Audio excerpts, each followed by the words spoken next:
आप सुन रहे हैं समाचार एजेंसी ऑफ इंडिया की साई न्यूज में ऑडियो बुलेटिन। नमस्कार, ये समाचार एजेंसी ऑफ इंडिया है। अब आप साई न्यूज की समाचार श्रृंखला में सुनिए शुक्रवार 20 अगस्त का राष्ट्रीय ऑडियो बुलेटिन। छत्तीसगढ़ के नारायणपुर में नक्सलियों ने घात लगाकर आईटीबीपी के जवानों पर हमला कर दिया। यह हमला उनके कडेमेटा कैंप से 600 मीटर की दूरी पर किया गया। नक्सलियों के द्वारा किए गए इस हमले में आईटीबीपी के 2 जवान शहीद हो गए। नक्सली इस दौरान एक AK-47 rifle, 2 bullet proof jacket और एक वायरलेस सेट लूटकर भाग गए। नक्सली हमले की जानकारी देते हुए बस्तर रेंज के आईजी पी सुंदरराज ने कहा कि नारायणपुर जिले में आईटीबीपी की 45वीं बटालियन के जवान सर्चिंग पर निकले थे।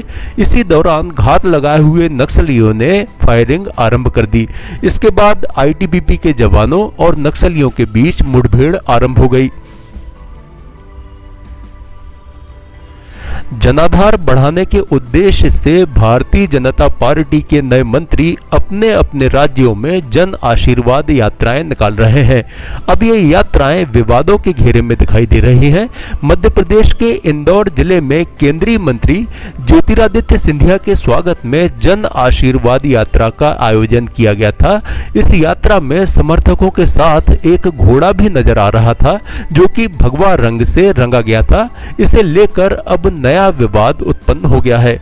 घोड़े को रंगे जाने पर आपत्ति दर्ज कराते हुए ज्योतिरादित्य सिंधिया के जन आशीर्वाद यात्रा संचालकों के विरुद्ध इंदौर के संयोगितागंज थाने में शिकायत दर्ज कराई गई है। प्राप्त जानकारी के अनुसार ज्योतिरादित्य सिंधिया की रैली में एक घोड़ा भगवा रंग में सबका ध्यान अपनी तरफ खींच रहा था। घोड़े की पीठ पर भारतीय जनता पार्टी का चुनाव चिन्ह कमल को बनाया गया था। इसके साथ ही उसकी पीठ को हरे रंग से रंगा गया था। रैली में घोड़े को इस तरह उपयोग करना पशु प्रेमियों को नागवार गुजरा। उन्होंने इसको लेकर आपत्ति जताई और इसे पशु के साथ की गई क्रूरता करार दिया। उत्तर प्रदेश के विधानसभा चुनाव से पहले भारतीय जनता पार्टी की तैयारियां जोरों पर हैं। एक दिन पहले ही मुख्यमंत्री योगी ने अनुपूरक बजट पेश किया। इसके बाद वे आला कमान के साथ बैठक के लिए दिल्ली पहुंचे। दिल्ली में भारतीय जनता पार्टी के अध्यक्ष JP नड्डा, गृह मंत्री अमित शाह, उत्तर प्रदेश भारतीय जनता पार्टी के अध्यक्ष स्वतंत्र देव सिंह और सुनील बंसल के साथ योगी आदित्यनाथ की बैठक हुई। इसी बैठक की तस्वीर को ट्वीट करते हुए आम आदमी पार्टी के सांसद संजय सिंह ने तंज कस दिया। दरअसल तस्वीर में किसी ने पैर में कुछ नहीं पहन रखा था सिवाय अमित शाह को छोड़कर। संजय सिंह ने लिखा, सिर्फ शाह जूते पहनेंगे, बाकी बाहर उतार के आएंगे। ये तो बड़ा अपमान है। संजय सिंह की इस पोस्ट पर लोग तरह तरह की टिप्पणियां करने लगे। सुशील शर्मा नाम के यूजर ने लिखा, ये सनातन संस्कार है कि जब किसी के घर जाते हैं तो अपने जूते चप्पल बाहर ही उतार देते हैं।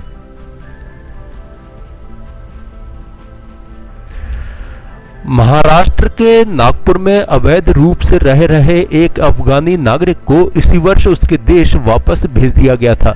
अब वह तालिबानी लड़ाका बन गया है। हाथों में हथियार लिए उसकी तस्वीर सोशल मीडिया पर सामने आई है। एक वरिष्ठ पुलिस अधिकारी ने शुक्रवार को यह जानकारी दी।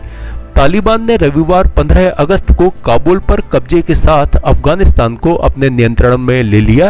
राष्ट्रपति अशरफ गनी देश छोड़कर भाग चुके हैं तो सेना भी हथियार डाल चुकी है। अमेरिकी सैनिकों की वापसी से पहले ही कट्टरपंथी विद्रोही समूह ने देश की कमान अपने हाथ में लेकर शरिया कानून लागू करने की तैयारी तेज कर दी है। अधिकारी ने कहा कि 30 वर्ष का नूर मोहम्मद अजीज मोहम्मद अवैध रूप से नागपुर में पिछले 10 वर्षों से रह रहा था। वह शहर के दिघोरी क्षेत्र में किराए के घर में रह रहा था। 23 जून को उसे हिरासत में लेकर अफगानिस्तान वापस भेज दिया गया। अफगानिस्तान में ज्यादातर देशों ने अपने दूतावासों को बंद करके राजनयिकों को वापस बुला लिया है। अफगानिस्तान में तालिबान के खतरे को देखते हुए भारत ने भी अपना दूतावास बंद कर दिया है। ताजा घटनाक्रम से पता चलता है कि अफगानिस्तान पर कब्जा जमाते ही तालिबान ने भारत से संपर्क साधा था और राजनयिक संबंध बनाए रखने की इच्छा व्यक्त की थी। भारत जब एक ओर अपने अधिकारियों को काबुल से निकालने की कवायद में जुटा था, तभी तालिबान के वरिष्ठ नेता शेर मोहम्मद अब्बास स्टैनकजई एक आश्चर्यजनक अनुरोध के साथ भारतीय पक्ष के पास पहुंचे थे कि क्या भारत अफगानिस्तान में अपनी राजनयिक उपस्थिति बनाए रखना चाहेगा। समाचारों के बीच में हम आपको यह जानकारी भी दे दें कि मौसम के अपडेट जानने के लिए समाचार एजेंसी ऑफ इंडिया के चैनल पर प्रतिदिन अपलोड होने वाले वीडियो अवश्य देखें। मौसम से संबंधित अपडेट मूलतः किसानों, निर्माण कार्य, यात्रा या समारोह आदि के लिए फायदेमंद साबित हो सकते हैं। समाचार एजेंसी ऑफ इंडिया के द्वारा अब तक मौसम के जो पूर्वानुमान जारी किए गए हैं वे 95 से 99% तक सही साबित हुए हैं। तालिबान ने बंदूक के बल पर अफगानिस्तान पर कब्जा तो कर लिया है, लेकिन उसके लिए सत्ता का ताज कांटों से कम नहीं होगा। देशवासियों को पेट भरने के लिए रोजी रोजगार की आवश्यकता होती है। तालिबान के पास फिलहाल इसका कोई रोड मैप नहीं है।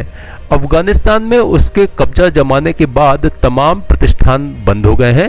राजधानी काबुल तक में जमीनों के दाम कौड़ियों में पहुंच गए हैं। लोग देश से निकलने का असफल प्रयास कर रहे हैं। विदेशी निवेश पर खतरा मंडराने लगा है। आज की तारीख में शायद ही कोई कंपनी अफगानिस्तान में पैसा लगाने की बात सोच सकती है।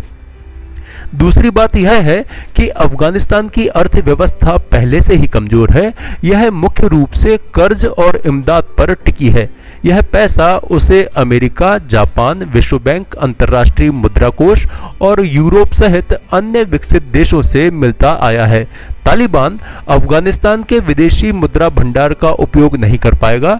बाइडेन प्रशासन ने अफगान सेंट्रल बैंक डीएबी के फॉरेन करेंसी एसेट्स और गोल्ड रिजर्व को फ्रीज कर दिया है। उधर अंतर्राष्ट्रीय मुद्रा कोष आईएमएफ ने भी अफगानिस्तान के लिए कर्ज के रास्ते बंद कर दिए हैं।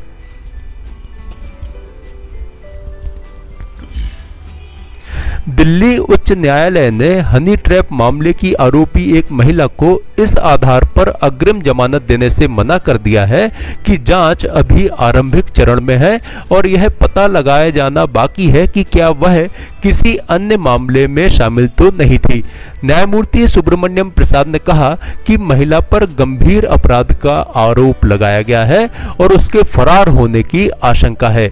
न्यायाधीश ने कहा, याचिकाकर्ता आरोपी महिला के विरुद्ध आरोप पत्र अभी दाखिल होना बाकी है। याचिकाकर्ता की आवाज का नमूना लिया जाना है और जांच भी की जानी है कि क्या कोई अन्य मामले हैं जिनमें याचिकाकर्ता शामिल थी। भारतीय जनता पार्टी के राष्ट्रीय सचिव अरविंद मेनन ने राजनीति के बाद अब गृहस्थ जीवन में कदम रखा है। दरअसल उन्होंने शुक्रवार को 53 वर्ष की आयु में केरल के त्रिशूर में शादी की।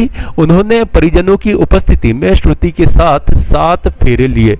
इससे पहले भारतीय जनता पार्टी नेता ने 14 अगस्त को सगाई की थी।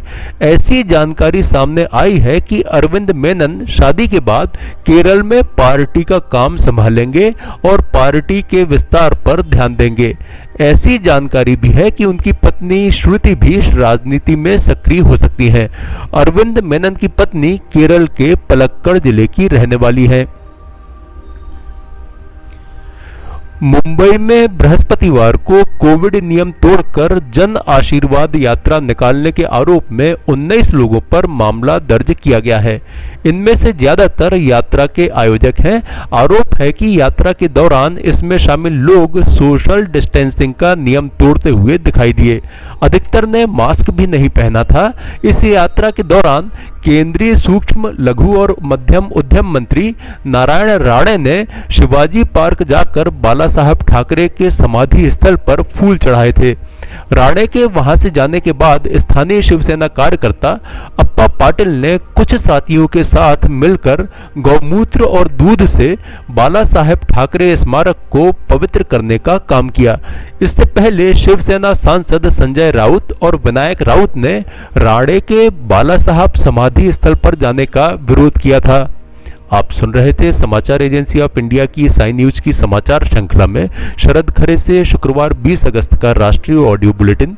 शनिवार 21 अगस्त को एक बार फिर हम ऑडियो बुलेटिन लेकर उपस्थित होंगे। आपको ये ऑडियो बुलेटिन यदि पसंद आ रहे हो तो आप इन्हें लाइक, शेयर और सब्सक्राइब अवश्य करें। अभी आपसे अनुमति लेते हैं। जय हिंद।